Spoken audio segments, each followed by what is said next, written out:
So it seems like diversity is key to a healthy microbiome. So I'm curious, why do you think carnivore, which is very restrictive, seems to work for some people, not all people who are experiencing, health issues? As you said, only certain amount of people can tolerate a carnivore diet, and so vast majority of people can't. But there definitely are some people who can tolerate it, and short term certainly feel better. And I think that's probably because they're cutting out a lot of ultra processed food by doing that. And ultra processed food, these are the hyper palatable foods that make us overeat, that have lots of extra chemicals in them, that are highly refined and don't fill us up, are the main health problem in the US. And I think that means they are shifting their diet to something that is more whole food based, which is good. But what we generally find is the few people that can tolerate it will end up having a less diverse gut microbiome as the years go on. And so I expect that short-term benefit they're getting long-term won't be still there, and that most people will end up with other problems because they're not getting that diversity of microbes that they should be. So I think the short-term gain, but long-term, many of these people will have problems down the line. And this is where personalization comes in and doing blood work and DNA testing. But I largely agree that I think it's the absence of ultra processed food. Once you remove ultra processed food, you could probably embrace a whole host of diets, whether it's, all meat, all fish, all yogurt, all to some degree in the short term, you're going to feel better. But I agree with your point. You need diversity in the long term. I think we all do. And I think that, that's how we've evolved. And we've evolved as omnivores, to not have a very restrictive diet and to be flexible. And, we need to be realizing that gut health is important for our immunity and how fast we age and fighting cancer and all these other aspects. And so we have to also bear in mind, that the epidemiology suggests that people who eat lots of meat do have problems of extra heart disease and cancers. So there might be a small group of people that are, naturally protected genetically from this, or are able to cope with amounts of fat and high amounts of protein, but a lot of people won't. And, overall, it's not something I would advocate. There are better ways of giving up ultra processed food. Right. And I've seen success with both sides. I've seen success with people carnivore. I've seen success with people 100% plant-based. And this is where I think it's critical. And I think you'll agree. You're kind of removing the labels here. I'll use this example for me, my N of 1 study, which our audience is probably sick of me mentioning. So I have my genetics. I'm a hyperabsorber of saturated fat. And so if I consume a lot of coconut milk, plant-based, or coconut oil, my lipid panel goes bananas. Very bad. I am better off eating a lean cut of grass-fed beef, like very lean, like 93%, 7% fat. I'm better off eating the meat than having the high fat plant food because of the C16 fatty acid. And this is where the nuance comes in. And I love your view, like not all, we need to remove all food is good or bad, So I think that's just an example for me personally. And why we don't label, saturated fat as the same in every food. 100%.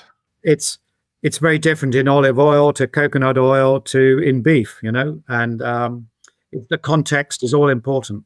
Yes, the short chain fatty acids. So you mentioned on the subject of fat, you mentioned low fat foods, not taking out the fat from foods. Can you explain to people why that's so bad? There's several reasons. I mean, we're in this world where if you go to most supermarkets, the dairy section, it's very hard to find stuff that hasn't had the fat taken out of it. And that means it's been more heavily processed as well. So it's been industrialized, and they've either used mechanical methods or sometimes chemicals to get out that fat.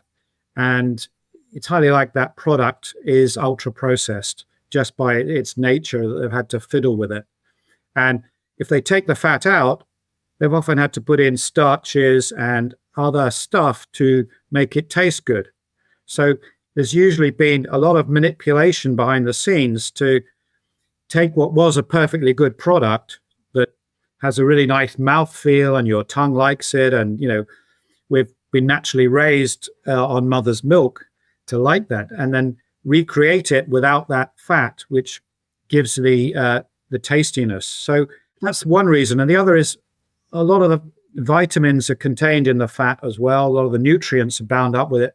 They get thrown out when you remove the fat as well. And increasingly, there's no evidence now that low-fat products are actually healthy for you, and increasing evidence they might actually be less healthy.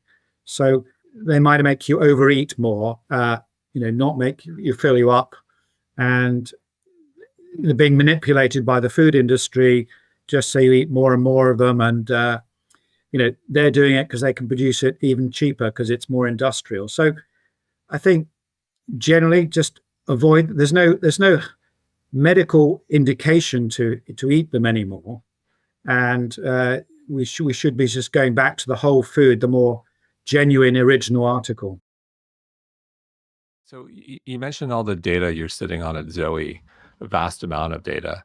What's been the most interesting to you or jaw-dropping? I think it was when we first got the results was because the first study was done on just 1,000 individuals, which was the biggest study of its kind at the time. We gave 1,000 people exactly the same meal, and we saw a 10 to 20-fold difference in their sugar and fat responses to that same meal. And that was a big eye-opener because, up to then we just assumed everyone, all the medical researchers report an average level.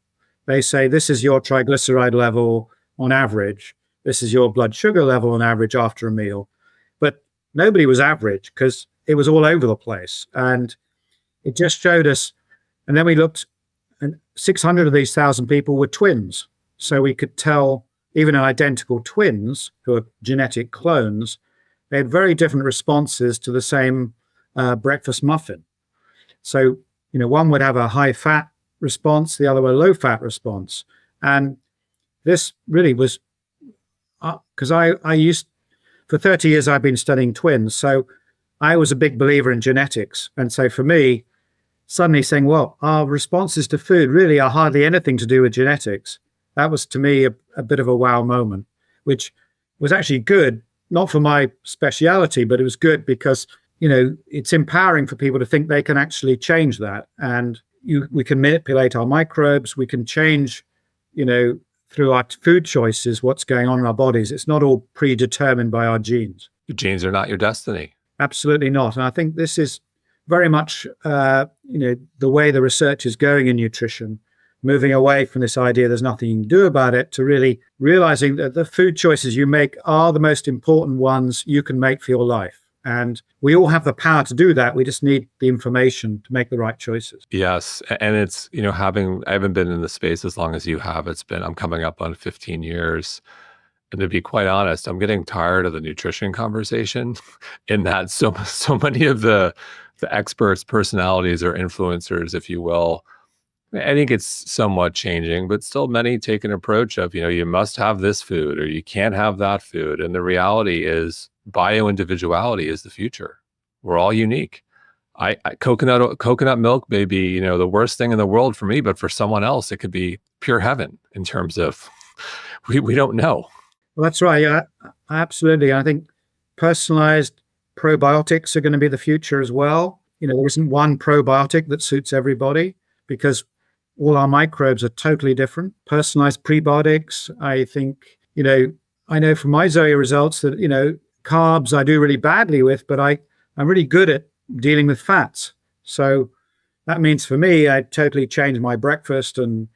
But I'm very different to my wife. She still enjoys a croissant in the morning, which is really annoying. And my evening meal is predominantly plant-based. I eat meat maybe once or twice a month, and if it has to be really good, and fish maybe a few more times, just generally when I'm out, but mainly plant-based with as many diverse, interesting plants as I can. I don't eat white rice anymore, don't really eat bread. unless I made it myself anymore, because I know they really spike my sugars. And I usually have a glass of red wine and I have plenty of cheese and dark chocolate.